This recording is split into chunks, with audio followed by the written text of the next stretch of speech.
getting started, without naming names, we have done work together 2 times now. We can name in the names. First session. Okay, so Yeah. first was with Northwestern Law School, Yes. which was maybe one of the first university website experiences that we ever had. Was it? Yeah, That's I funny. think. So I think that's the only time I met you in person was when you came and like showed us how to work it. Yeah. Was it during the pitch where part of my pitch was, because we're sitting here trying to get people to go to Northwestern Law, right? Yeah. That's what a website is for law school. And I made the joke that I thought would go over well of, I mean, isn't the only reason you don't go here is if they don't give you an offer? Oh, what's the problem? And like, no one laughed. I thought I was going to light up the room. Yeah. I was like, okay. And it didn't work. Amazing. But that was probably over a decade ago now I think about it. I think that's probably true. It's And- been a while because it was definitely pre-COVID. Yep. Yeah. And still a college, Yeah, actually. And then more recently with Loyola, Yep. And specifically Loyola Today, Yes. which continues Great to be. website. Thank you, and thank you in both ways for the opportunity, Yes. but also the compliment. And it gets showcased a lot too, so it's awesome. Yeah. Most of the clients I should also say this now, my podcast is not all clients. Yeah. But most of the people that I've had on here, the idea of this podcast is Chicago, Mm-hmm. and more importantly, Chicago's business community, Mhm. right? When I was in my early 20s and I wanted to go build worlds, it was Yeah. networking. Yeah. Really what it is community, and that I think means a lot of things. And so I've had folks on here that have either started their own business, I've had folks that are contributors to other organizations doing their thing. Whole principle is it's super diverse in Chicago, Yeah. right? Not more than one industry makes it more than 13% of our economy. I had a recent guest on here who did some wonderful things at formerly guaranteed rate, now called Rate, Mhm. in terms of entering the Latino market. Pretty cool stuff. But he also was the lead fundraiser and part owner of Remova Theater that was just built out in Bridgeport. Cool. And it made me think on the fact that, most of the people that I talk to are killing it, as I would say, but doing, have professional careers where Yeah. they're doing great stuff. And the more that I've talked to people, the more that they're accomplishing things outside that as well. Mhm. And your name was like a screaming siren on that. Content strategist by day. Yes. Getting the bestseller list from an author perspective Yes. at night or Yes. during day or throughout or Yes. ever. And I think there's a throughput of, I think, just successful people in general, where there is more than one thing going on. Mm-hmm. I can speak this for myself as well. I do a lot of, I just mentioned band, and Yeah. wood. And sometimes it's an outlet to get away from the day. Mm-hmm. I believe that, things in motion stay in motion. Yeah. And getting into some of these other things alongside having a fun and successful career is a healthy way of doing it. Yeah. What is exciting to me is what you did. I would guess there's not a lot of people in this community that, I got to start that funk band, right? Yeah. Or they're probably not sitting around saying, man, someday I'm going to start building wooden sleds, But there's probably a much larger demographic that has thought to themselves, I want to write a book. I think that's probably true. Yes. Most people think that they want to write a book or that they have a book in them, I think. That they have a book in them. Yes. Yes. And so that, in fact, is your story from Mhm. content strategist to bestseller list to doing speeches and talks and everything else and still Yeah. doing both. Yes. Right? And I thought it'd just be a very insightful conversation. While I'd love to talk about your professional career, this is a professional career Yeah, as well. they both are. I'm definitely a dual career person. Yeah. And have been for many years. It's very tiring. Awesome. Well, let's start with from the moment of I got a book in me. We'll call that. What was step one?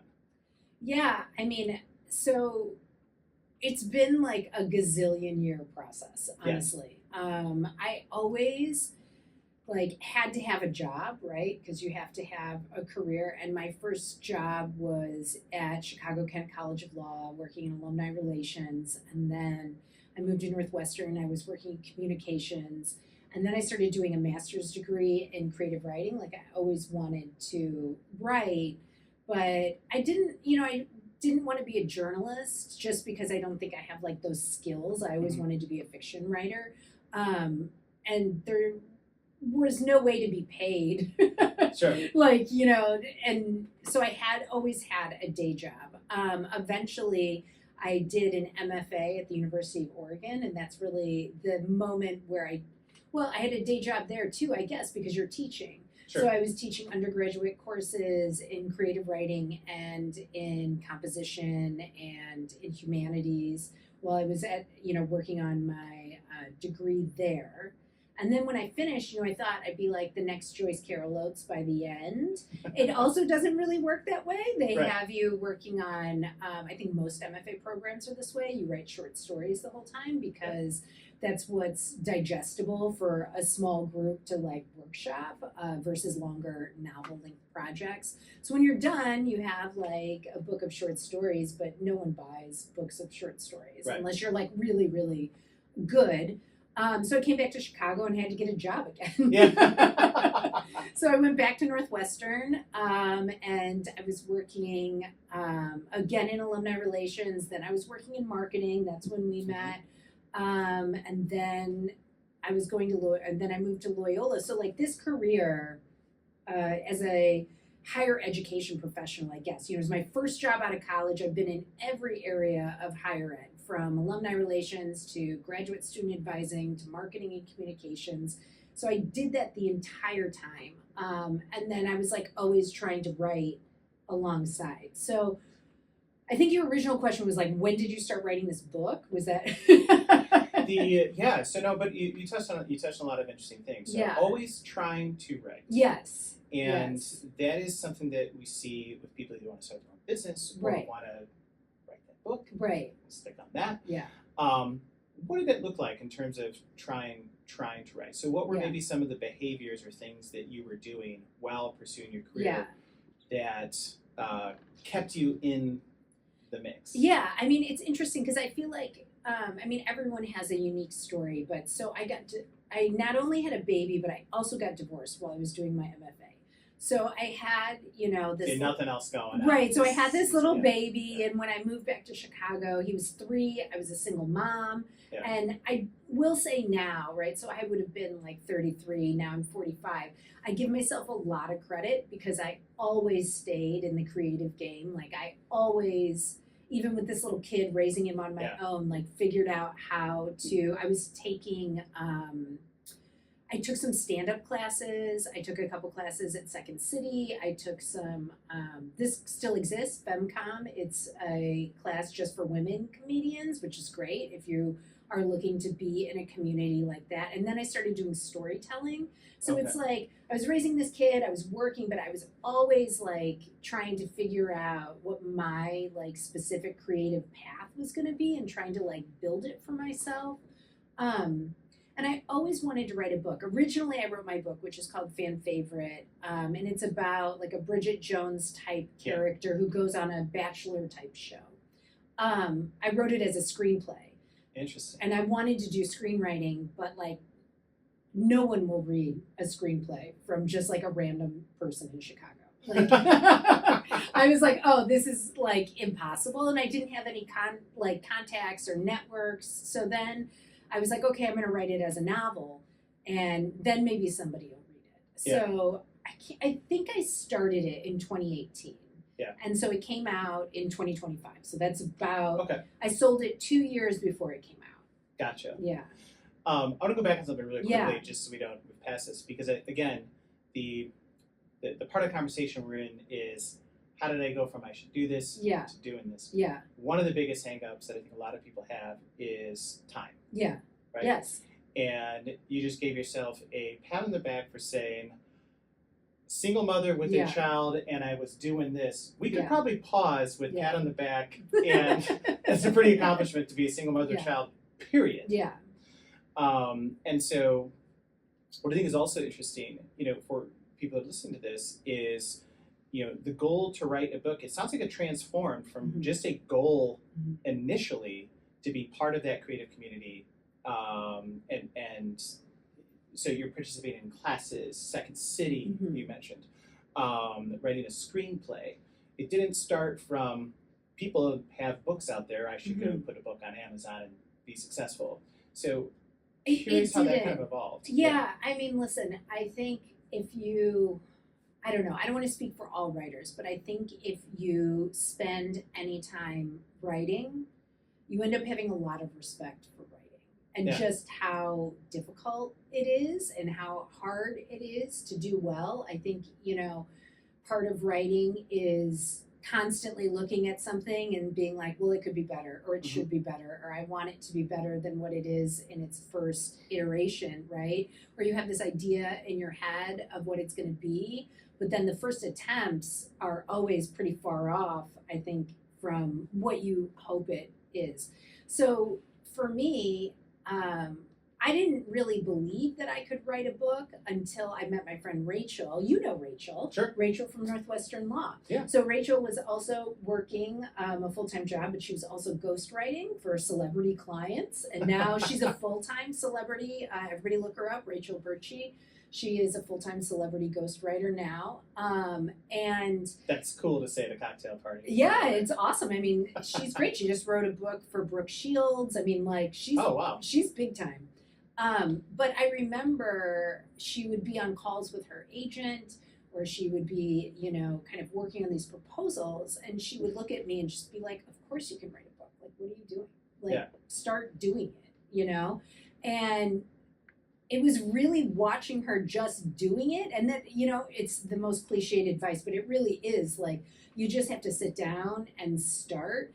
And then you think you have to be willing to fail over and over again, pick yourself up, start again, over and over again. I'm working on my second book right now, and those lessons don't necessarily get any easier. Like, I still have like full-on dark nights of the soul, like it's gonna be terrible or it is terrible, and then I have to like build myself back up. And you know, finding the time, I think we kind of touched on that. I think, you know, you're a parent too, like it is very difficult to figure out. Like, I work full-time at Loyola. I manage a team of 6 doing content strategy. We're a very ambitious team, so I feel like it takes... Agreed. Yeah, they are. And probably we might be the worst vendor client. No, I think we might. Anytime we work with other people, where we're out looking at outsourcing our redesigning our magazine right now, and I already feel bad for the people that are going to take us on. We push hard. Well, so far, it's been enjoyable. Yeah. At least from the work that we've done together. But it's a lot of work there. And then my son is 16, and so we're like in ACT prep and college prep, and so that's a lot of work there.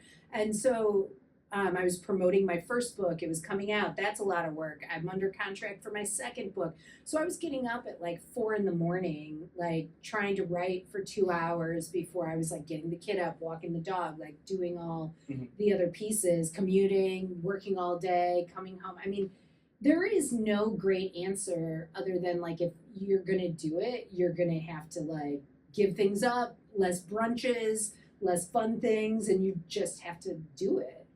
Was there ever a time during that process that either you told yourself or someone told you, this is too much? Oh yeah, yes, people tell me that all the time. My mom has wanted me to drop this second book contract for like since I signed the contract immediately. Yeah, yes. How did you overcome that, particularly in the first time? I mean, for me, and this is probably different for everyone, but like as a single parent and as someone who's running a team, like when we first met, I wasn't running a team, which I think was preferable to my writing career because, you know, like I was just like doing I was just doing my portion of the team's work, right? And it was contained over here. Now I'm like, I have all these people I'm worried about. I sit on a senior leadership team, so I have my boss, you know, who is the vice president that I'm worried. So I'm beholden to all these people. Then I'm beholden to my kid. My parents are aging, so I have all this stuff. So for me, it's like my creative work, whether it's my podcast or doing storytelling or doing my book, is like the one space that is mine. And I was like, if I give this up, right, then it's like there's nothing that is just mine. And I think my brain is generally happier when I'm engaged in a creative project or I'm like have things that I'm excited about. Yeah. Yeah. I couldn't agree more. And I've been saying this, although I'm regretting it this week. I got a busy week. But Yeah. Objects in motion stay in motion. I Yeah. think that's a physical law Yeah. of physics. And I think the same is true too with career growth. Yeah. And it actually, I'm curious about this. So, content strategy. Yeah. Right. We've both participated in the world of content strategy. You more than I, but there's a process to that, to having an approach, a plan that is very tactical. Things like, who is my target audience? Yeah. Where is my target audience? Yeah. What is my competitors saying? What is the content I put that resonate? How do I measure that? Yeah. Right? There's a very methodological way of approaching that. Writing. Yeah. Right? How much do you think approaching that as a content strategist, did it impact, or was it kind of your ability to, I don't even care about that? Like, were you going through the same measures is what I guess I'm saying, thinking about who my audience is for this character? And No, it's not that, it has not been that sort of like deliberate in that way, but I guess, my first book is a rom-com, so it's like the audience is sort of built in, like, I don't know if you're aware, romance is like the largest section of, it's basically romance makes all the money and powers the rest of the industry, which is great. And I guess murder mysteries in there too. Yes. I feel like. Yeah, romance is the top, and then thrillers. Yeah. And then romance is sort of like chopped up by subsets, So mine is a rom-com. I think it's different in some ways that it's about, my editor calls it a romance plus because it's more literary than just romance. I think the main character is 35, which is, shocking instead of like 25. Wait, I forgot. I was like, what is the question? Do I deliberately think about audience? No, but I do a lot of things that I think are structurally like, that it comes from my experience as a working person as well. So like for my current book, I have a sort of like a Bible that has, all these different documents, like where, I'm outlining the chapters, or I have a page that's about the characters. I have the cast list. I have research. Like I have all of these things. So in that sense, I approach it like a project, right? Like, we at Loyola, my team produces our magazine. And so it's like, of course, we're thinking through the sections and we're thinking through how the flow is and the storytelling. So like in that sense, I think a lot of the writers I know do not do some of the things that I do, which is a lot of this like documentation. Yeah. But I use it all. Like I go back and it's there and I really organize it. And then it's really helpful to me later. Yeah. Yeah. That's awesome. And speaking of later too, I wrote something down, is either from an interview or somewhere in your world, that when you started, one of the reasons is because you wanted to see what would happen with this character, right? In terms of going on the show, finding the ex who's now the super sports star, etc. Wonderful plot to a story. Yeah. What I thought was interesting on that statement is it made me instantly think, I started with an idea and wanted to let it kind of organically happen and what the outcome was. So one thing is just kind of a confirmation. When you started writing the book, you didn't have the end figured out yet or where it wanted to go, is maybe one thing. And then the other thing is, how much of the writing process for you have you found kind of starts writing itself? So that never that, unfortunately. There goes my book. Yeah, I mean, Godspeed. I hope it does for you. It maybe towards the last, like, 40 pages or something. Yeah. Like, then, I can pick up a lot of speed. But to your point, like what you're kind of talking about, there's kind of two thoughts about writing and fiction writing. There's people who plot and know everything from start to finish from the beginning, and whether they work it all out in their heads or they're doing outlining, but there's people that very specifically work that way. And then there's people who work, they call them like pantsers, like flying by the seat of your pants, where they just sit down and just write, and then whatever comes is how they're like building their story. I usually start with an idea. It's usually sort of a high concept idea, like, Bridget Jones goes on The Bachelor and is like stuck with all these like Instagram influencers. She's 10 years older than them. Hilarity ensues, right? Right. Or like my current book I'm writing right now is about like a washed up Spice Girl who has to go on a Y2K reunion tour. Yeah. So a lot of times I start with this idea and then I have to like reverse engineer, because it's really important to me that it feels real. So I have to like figure out who is this character that would make this crazy choice to go on a Bachelor type show. Like, what are the motivations? So I spend a lot of time thinking through like how I can make it real. And usually I brainstorm a lot of different scenes that I think that will be funny or that I think I can do. And then usually I plot out like at least act one, like what's the inciting incident? How do they make this choice to go on the journey? Like I get that stuff. Usually this happened to me in the first time and this time I get about 100 pages in and I'm like, something's fucking wrong. And I'm really upset about it. And then I have to like spend time figuring out what's wrong. And then once I know, I usually go back, start over. Usually, I mean, I have the 100 pages as like a template, Okay. I'll use them. I don't throw them all away, but like I start over and fix whatever was wrong, because everything's constantly building on itself. And so if you have like some fundamental like character thing wrong, it doesn't really work. So I guess I kind of am both. Like I'll do a discovery phase, but then I'll go back and like start plotting. That's awesome. I'll end up editing this out, but I heard Yeah. a noise I've never heard before from I over heard here. it just want too. to It's want to make sure exciting. there's. Yeah, it was kind of exciting. Oh, we're still recording, so. Yeah, but it sounded like it was from over here. Oh, okay. Yeah. That could be. That's like we're The getting engineering buzzed on, booth or- was yes. getting excited. Yeah. I did one of these one time in a manufacturing plant, and the machines kept going on and off. It was, and my guest was like, "Should we do something else?" I'm like, it's kind of cool. Yeah, it's fine. The steam. So that's wonderful. So from a Yeah. creative process, and what I think is also just kind of a great takeaway from that too, is your moment to be you without having to manage others and do Yeah. and like kind of relax on all those influences. Yes. So I think that creative outlet is awesome. I would imagine that's also kind of nurturing to then makes it easy to go face be a parent, be a daughter, Mhm. be a boss, be Yeah. a producer, everywhere else. I want to take a look at the kind of the execution side. So I call that kind of the creative. When we're done with that story, you've got a bunch of words on paper, probably on a computer, I'm guessing. Yeah. How do we get from that to a title, a cover Mhm.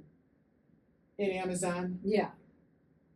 Like the business kind of Yeah. portion. We'd love to understand that. And if there's secret sauce you'd rather Yeah. not touch on, you can skip No, over I'm that. an open book. So I, luckily for me, I have a lot of friends from my MFA life. So they, my one friend Taylor specifically was reading like every chapter alongside, so she had read this book like a million times, all the words. So I was always like taking feedback and like working on it. Mhm. So when I thought it was done, then you go shopping for an agent, which is a super demoralizing process. So everyone should be prepared that I like sometimes would get like back-to-back email rejections, like within an hour, like 2 or 3, and I'd be like taken to my bed, like so upset. I'd be like, been working towards this for 20 years. I read books that Yeah. are much worse than my book, published, and no one wants to represent me. I mean, that's literally how it was. I can't remember the exact stats. I could look it up, but I think I had queried like, 40 or 45 agents before.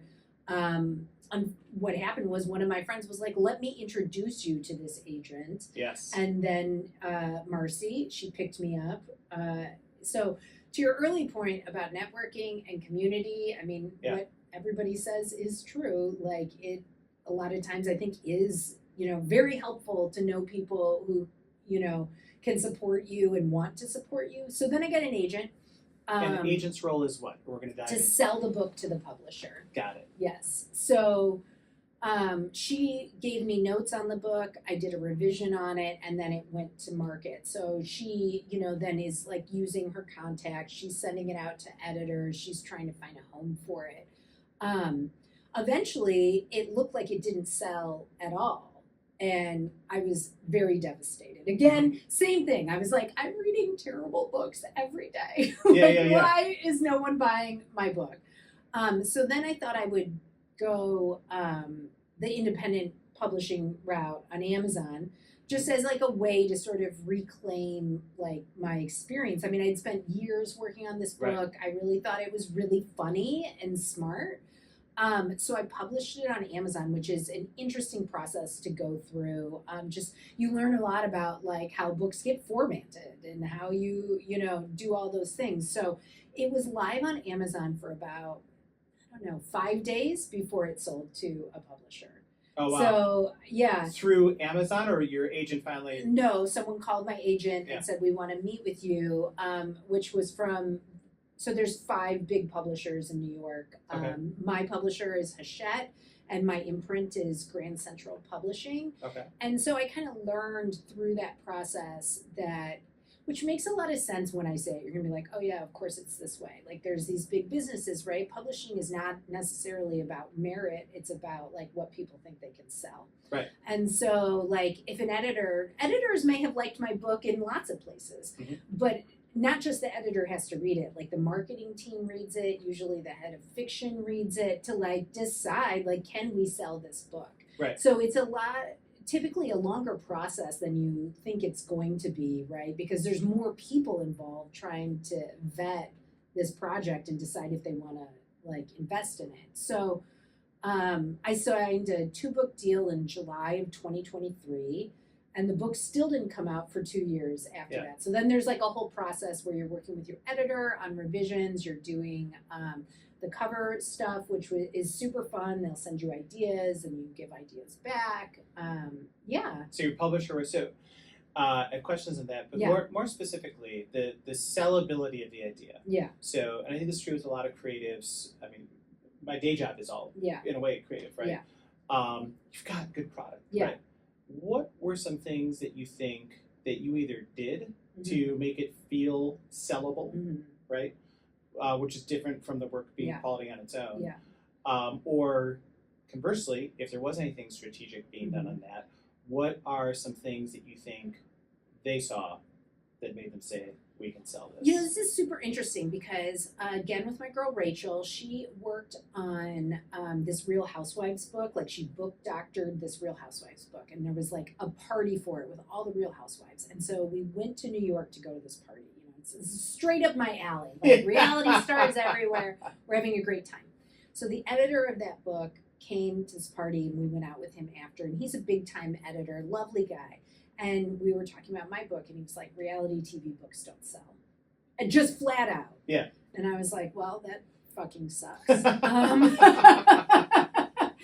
I think, honestly, that is perhaps like a general belief in publishing, which is perhaps why it was difficult to get it sold, though I think things don't sell or ideas don't work. Like blanket statements like that are never really true because there's always some exception, right? Yeah. Done well enough. I think your question was like, what did I do to make it saleable? Clearly nothing, right? Because I just had this idea and, I feel like agents also rejecting me were like, reality TV books don't sell. Yeah. Yeah. So I didn't do anything. Right. Wow. Did you ever The one thing I will say that I did, and that I think for all writers, if you want to write a book and you want to publish it traditionally, that you should believe is that like quality is always going to rise to the top. And so you have to believe in that. Like you have to believe that like if I make something good, it's going to find an audience. Yeah. Yeah. That is, so I think that's also an important piece too, because it ties back to, content strategists, not that we're putting out quality content that people actually want. Yeah. It's not all about marketing. But if I create something I believe in, there's probably someone else who would enjoy that as Yeah. well. That's the hope. You know, it probably would have been an easier path to agent and getting a book published if it was called AI for Dummies or something. You know, Right. you know, something that's Right. you know, okay, cool. Everyone's kind of buying these hot Yeah. topics. But I think it's The one thing Yeah. I would say about that, especially in romance, is that there's a lot of trends. Like right now, you're probably aware that there's Yeah. a big romantasy trend, Yeah. right? Or there's big trends that in hockey books right now, like where girls are dating like hockey stars.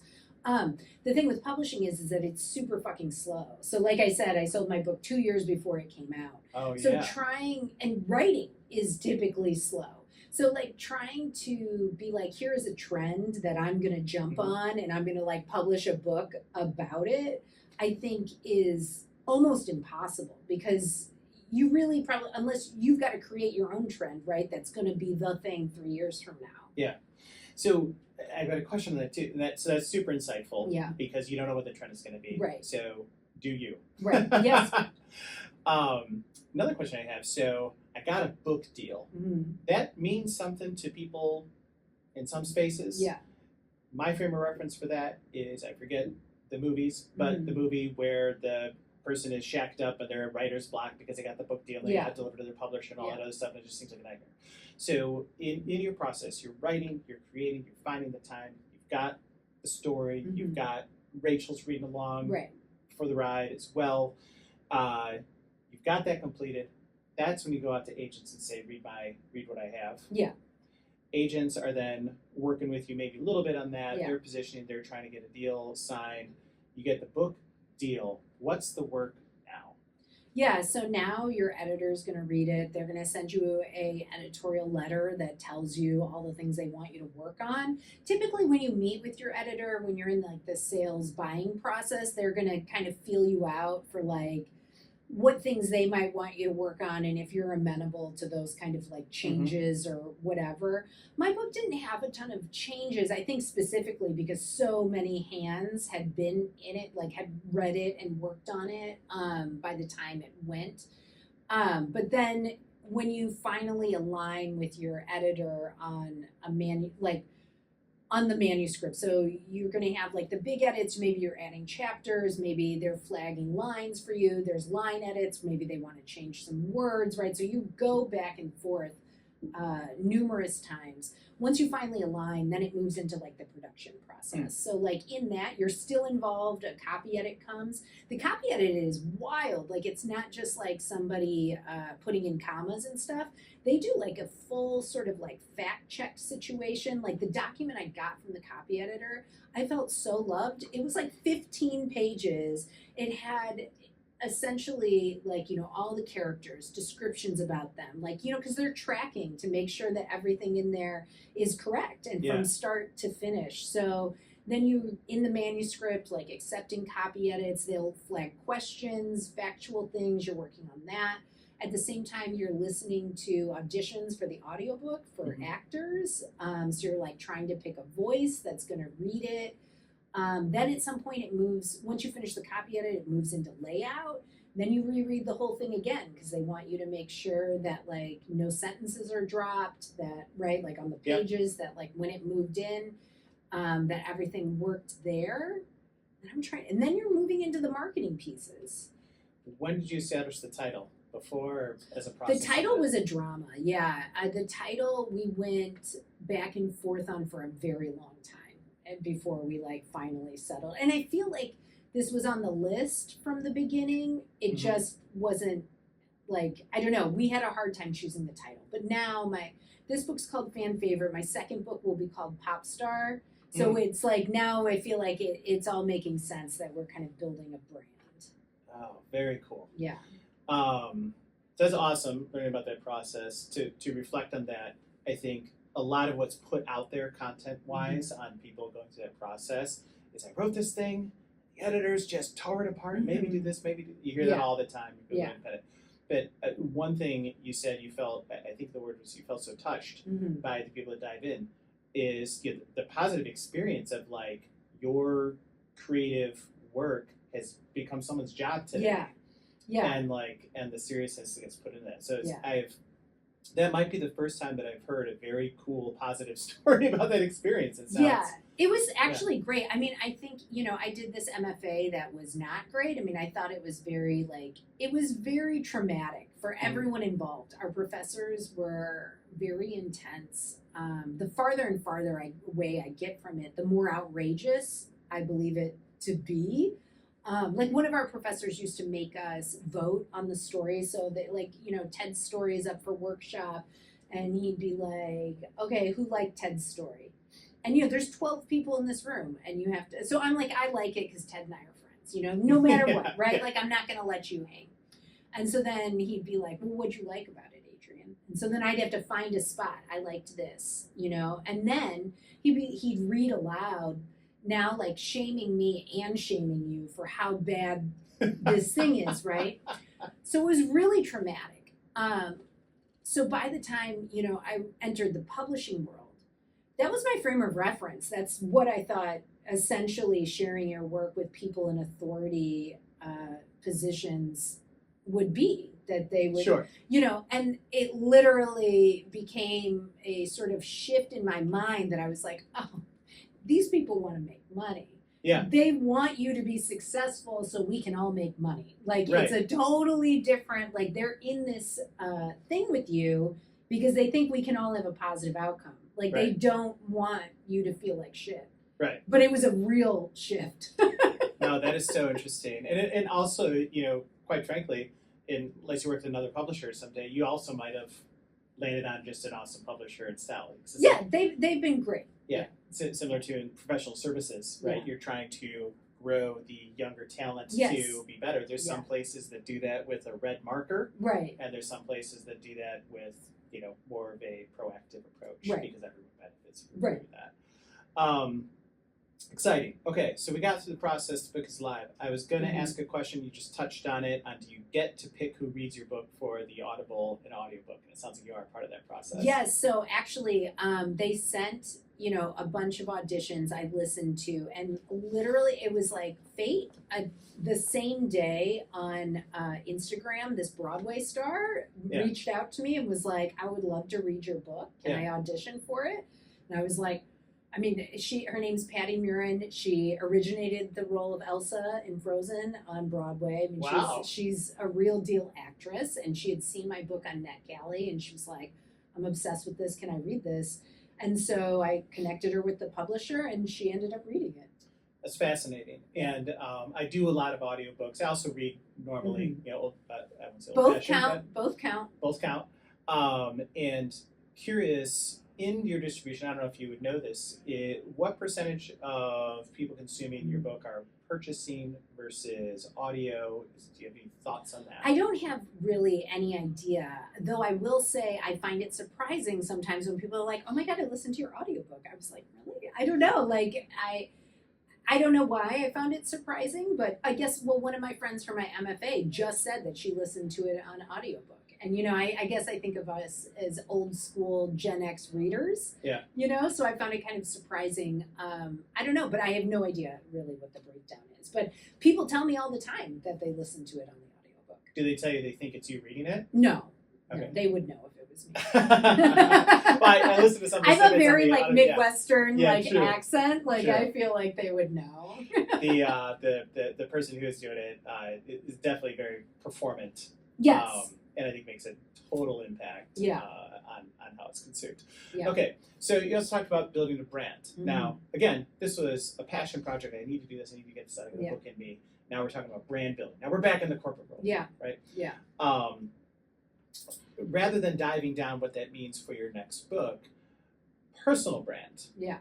I'm curious, and I'll tell you why I say this. So I started this podcast on the side. Yeah. I have interviewed people who are active clients of mine. They're working with someone else day to day. And they go, now are you still with Clique? Yeah. Because I was doing so much promotion about this. Yeah.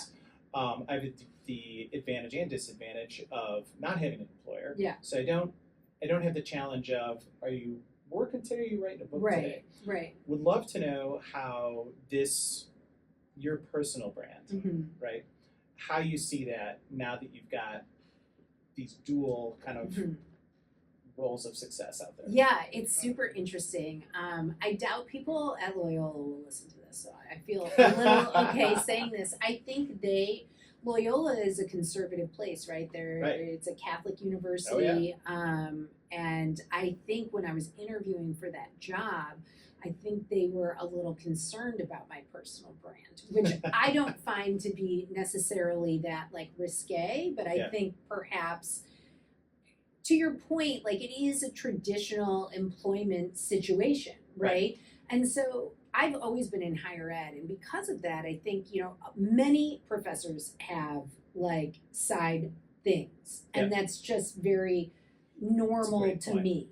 That like professors, they write books outside of their field, or they, are big on, it's just like, I think being a professor lends to that kind of lifestyle.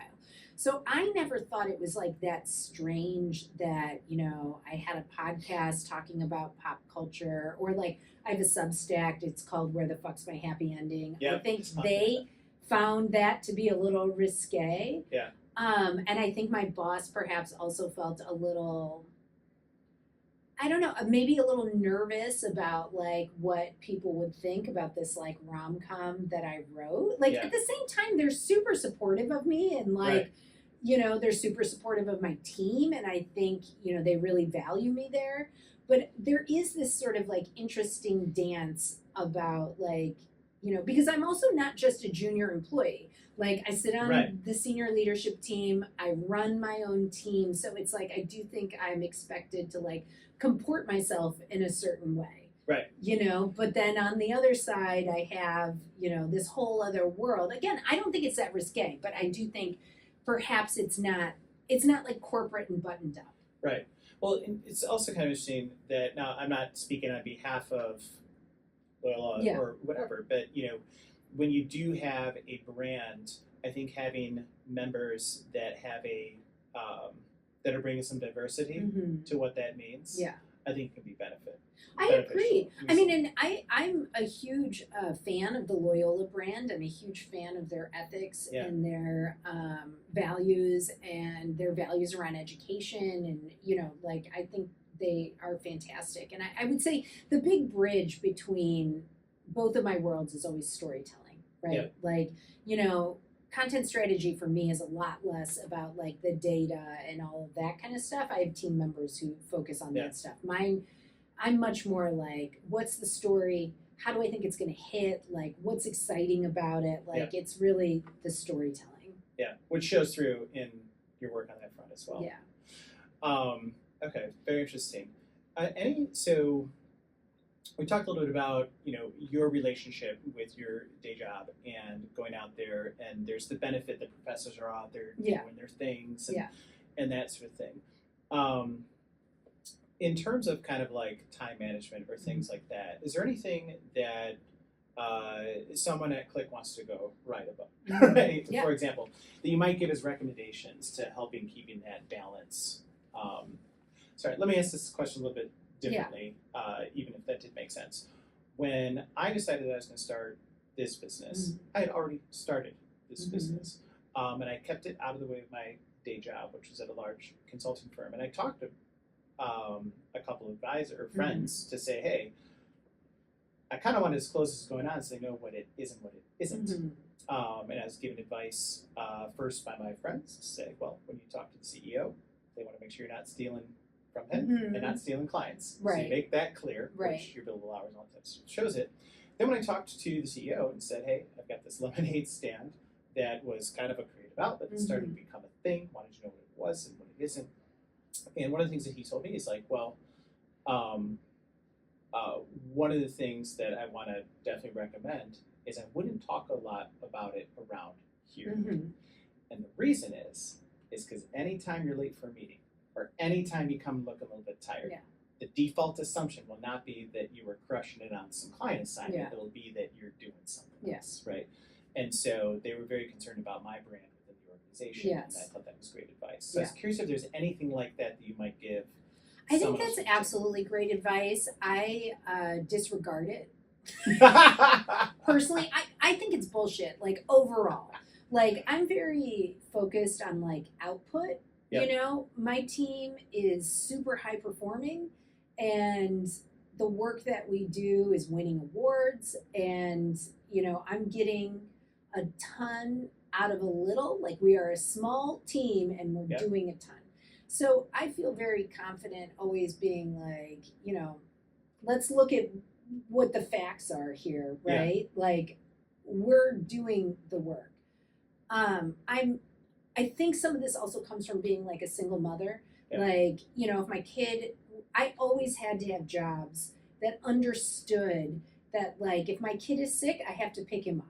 Yeah. You know, and especially when he was little, like that is just the reality of my life. Yeah. And I cannot be working in a place where that's going to be like a thing, because Yeah. I'm already juggling a million balls all the time. And I'm like, I'm never going to drop your work ball, Yeah. but like, you can't be on my ass about it, because then I'm going to be like, this doesn't work for me. I'm way Yeah. too stressed out, worried that Ted is mad at me because my kid is sick and I went home. You know, it's never going to affect what my output is. Yeah. And so I don't know. I just find in today's sort of like landscape of work from home and all Totally. these things, I find it annoying, irritating. Like, I'm not interested in conversations of like, where were you at, you know, like even right now, I didn't tell my boss I came down here to do this podcast, but like, it's not going to affect my output for the day. Yeah. Right. So I don't know. I do not know that that is great advice, especially for like junior employees. I do think perhaps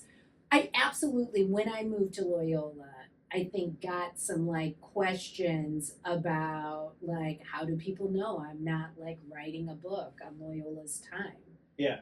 And my feeling is like, look at our work. Yeah. Like, I wish I was writing my book on your time. Like, it's like not possible. And I'm even better than you thought. Right. I'm like, I'm over delivering. I wish that I was stealing time from you. Like, that would make my life better. But no, I'm getting up at like 4 a.m. to work before I come here to work. Yeah. Yeah. I have from an employer, I have the same perspective. Yeah. If you're getting the work done, fantastic. Yeah. Good for you. I hope you're doing other things too.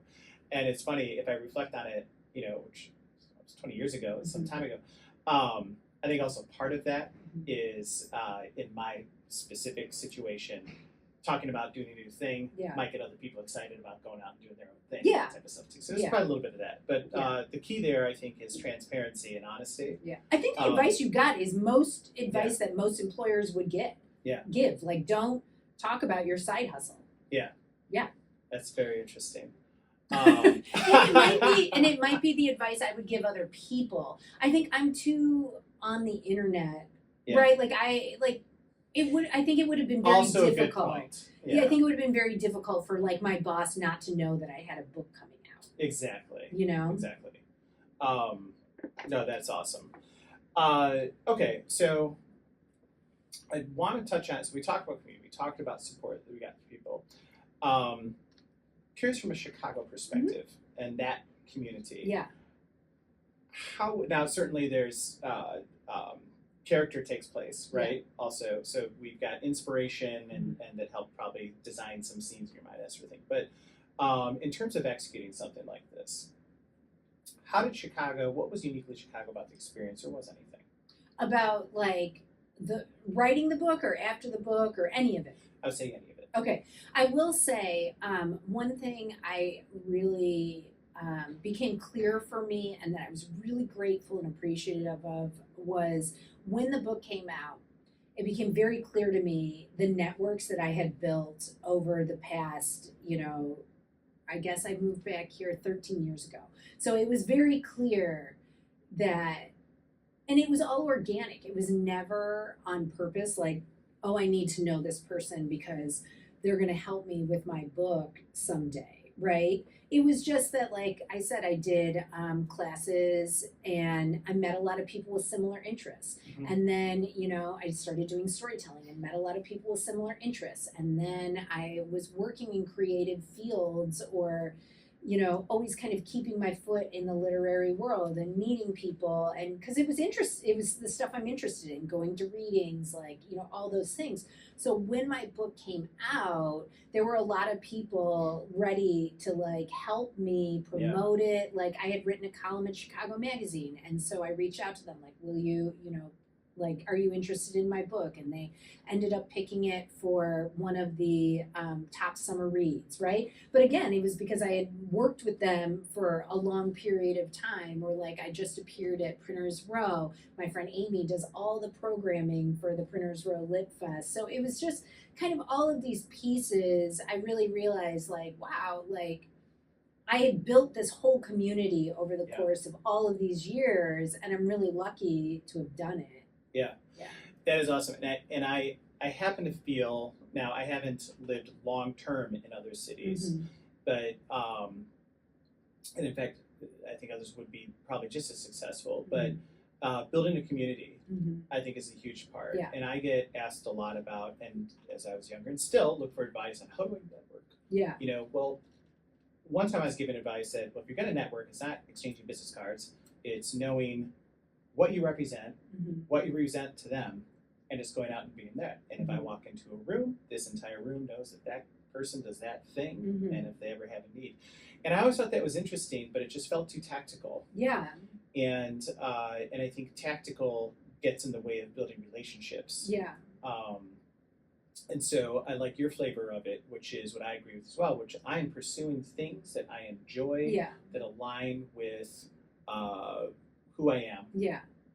I'm participating. I'm not out there asking for things. And at some point, it's not the purpose of doing that, but at some point, the fact that I did do that is going to make some of these next steps easier, and you never know. Yeah, I think so. If you're coming from a place of authenticity, like, I had 2 big book events, and one was at the Bookseller, and I used to perform there doing like stand-up and storytelling with the Kates, and they were so lovely.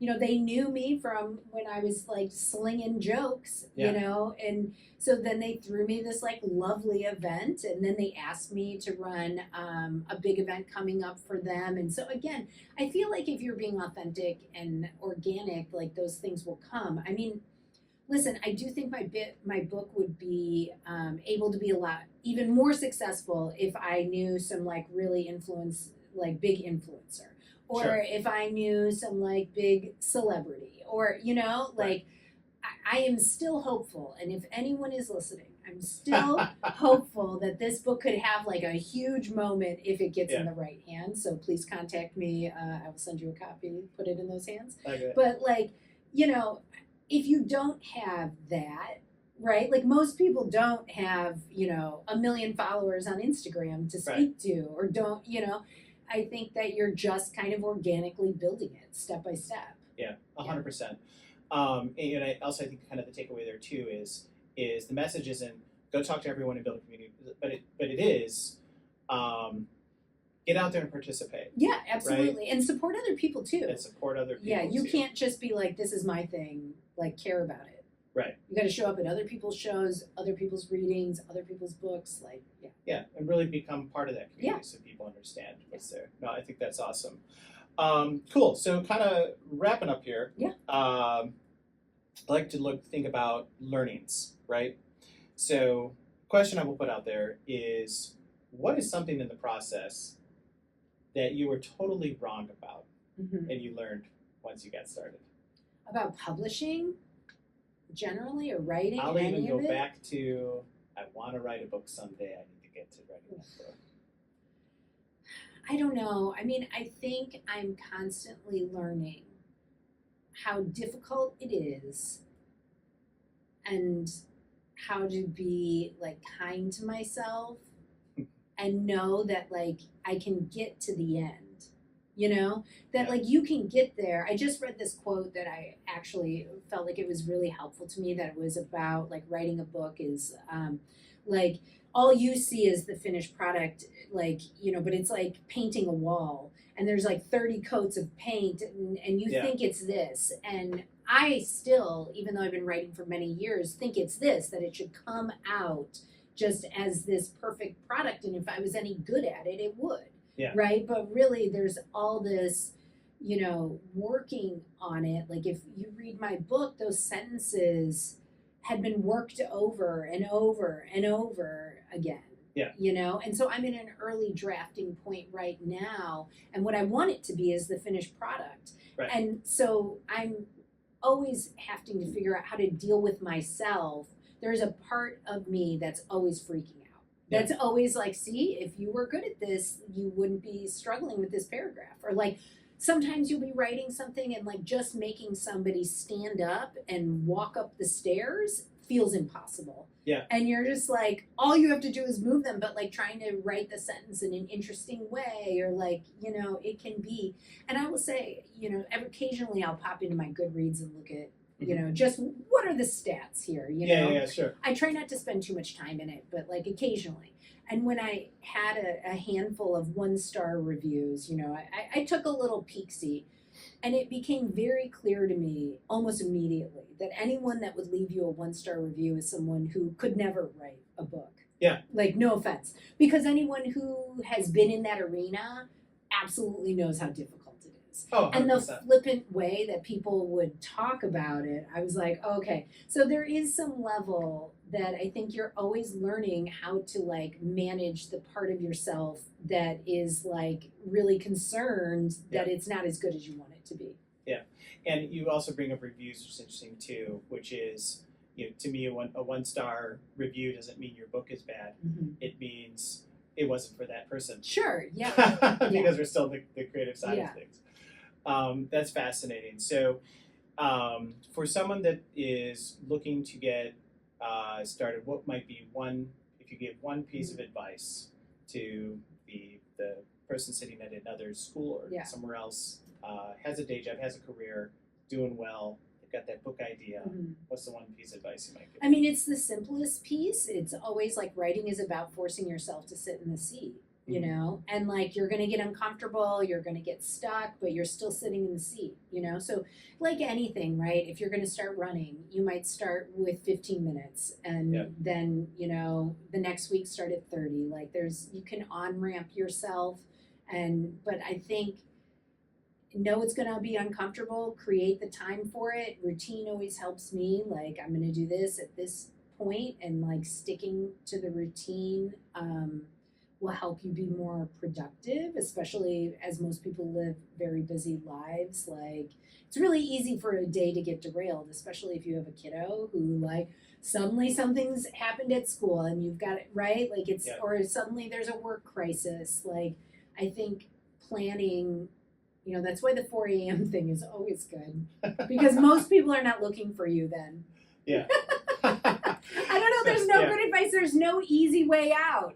If you want to do it, you just have to be like, I have to say no. I mean, I always work on Saturday mornings, always. Yeah. I do not allow any plans at that time. That's very smart. That makes a lot of sense. It is interesting. The 4 a.m. night is funny. My son is at the age now where he reflects my comments to him on me. Mm-hmm. And so he's 13, right? 8th grade. Yeah. And go to bed on time. Yeah. You've been there, right? What are you doing? Yeah. You got to get your sleep. Yeah. It's going to impact impact everything. He goes, okay, you haven't been to bed before midnight since I've known you. And then you find yourself saying what your parents have said, well, I'm an adult. I'm a full adult. Different, I make my own choices. My brain is done growing. Not. But then you kind of take that in heart. So I just kind of made a deal with him to close that story. I'm like, all right, well, first day I have to wake you up so you're not late for school. Yeah. We're going to reduce this right. hour to a time that you can manage. Yeah. And he's like, cool. And what that did is it got me out of arguing with my son before he goes to bed, and it got me out of arguing with my son when he wakes up in the morning. Good. Well, I love it.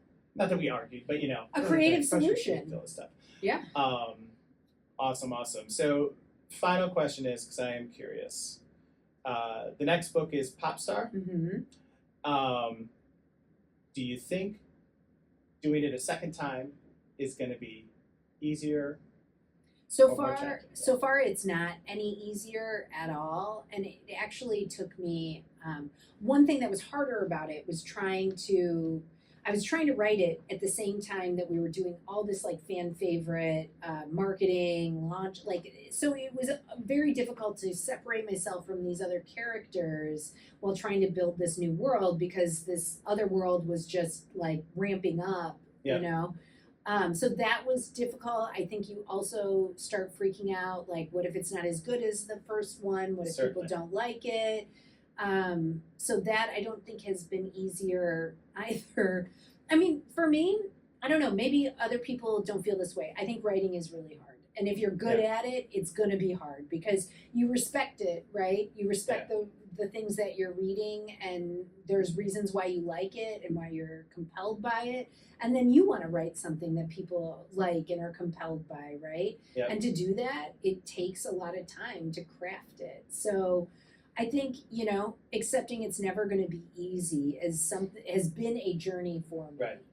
Yeah. And I think it's a huge lesson too. Yeah. Is, you know, creativity is a craft, but your writing is a craft on its own. And there's a concept of the different stages of knowing, where the first stage is unconscious not knowing. Yeah. Right. And I talk about this in music. It's not my theory, but you know, that's a child in art. That's me, the Young Authors Contest, in third grade, writing a poem that's probably still on a refrigerator somewhere. Love it, didn't know what I was doing. Then the next stage is conscious, not knowing. Goes, the next stage after that would be conscious and knowing, right? I know what I'm doing. I think that's probably one of the more stressful spots to live in. And then eventually there's, I'm not even thinking about how I'm doing it. Yeah. And I think that only comes from volume and repetition. I think so too. Being comfortable with being uncomfortable. Yeah. So. I mean, the one thing I would say, and I talk to my friends about this a lot, is I actually find my day job pretty easy. Yeah. Like, not necessarily, like, there are obviously challenges, there's a lot to manage. So I don't, I'm not talking about, like, you know, the work isn't, I don't know, having a job isn't easy. Yeah. But the work of like what we do in terms of content strategy, building a magazine, finding stories and building them, you know, that stuff I find comes very naturally to me. And I find my ability to problem solve, to like think through next steps, to know exactly how I want to approach something. It comes super easy. Yeah. You know, it just comes naturally, and I'm like driving it forward. So there's some belief, I think, that I have that if you're good at something, it comes in a natural way, and you know innately what to do. That's not how I feel in my writing career. So it's like, I think I like my friends, if they listen to us, will be like, ugh, this is so annoying. She talks about this shit all the time. Because like, there'll be times where I'm like, well, maybe I'm just destined to be a content strategist, and I should just really focus there because it's what I'm naturally sort of good at, you know, and they find that entire line of inquiry very annoying. Because they're just like, you're going to keep writing, so why do we have to like be on this journey with you? Yeah, exactly. But it is something I've spent a lot of time thinking about, because I do find a natural flow in my work life that I don't, that like when I find it in my writing life feels like the best, you know, feeling you can have. Yeah, absolutely. Plus total ownership. Right. Right. Yeah. Well, awesome. Adrienne, this is super fantastic conversation. I can't wait to share it with others. Like as I say in the beginning of this, I've been thinking about, you know, from a podcast perspective, there's this idea that I write a book that finds the throughputs of all these conversations, because there are several, right? And so far the steps you've motivated me. Good. I think you should do it. Yeah, I love it. The step, you know, something to put the work into and everything else, and find time for it. If you can do it, I can do it. Yes. Sorry, I don't mean to say I can do everything you can do. I'm No, saying. I support you. I think that's absolutely true. And it might reach out to you for some advice on that when I get there. Please do. Yeah, I'll try to help. Awesome. Well, thanks so much for your time. Of course. All right.